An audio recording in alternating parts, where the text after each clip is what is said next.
Bet bieži vien ir neskaidrības par vadību, par hidrocaurulēm, džojstikiem, tādi savādāki.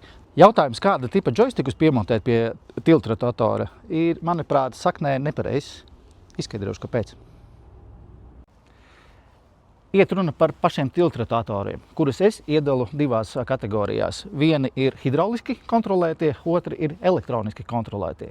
Un, ja ir hidrauliski kontrolēt to, tu izvēlies tajos gadījumos, kad tev ekskavatoram ir gan lielitrāžas hidrolīnija, divas resnās caurulis, gan rotācijas hidrolīnija, divas vidēja izmēra caurulis.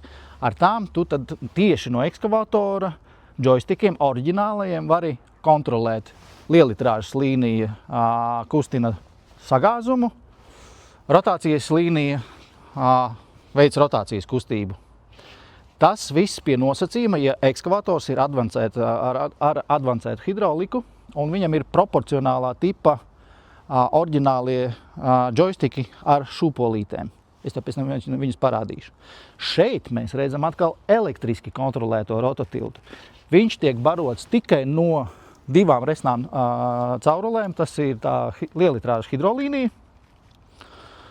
Un visa vadība notiek, pēc tam to plūsmu viņš sadala šeit. Tāpēc ekskavatorā iekšā būvējās speciālie tiltrotatoru džojstiki ar citām vadības pogām, ar citām īpašībām. Tātad nevis džojstiki pie rototilta, bet rototilta izvēle nosaka, kādi džojstiki gala rezultātā tev būs kabīnē. Ejam parādīšu kabīnē tiltrotatoru speciālos džojstikus.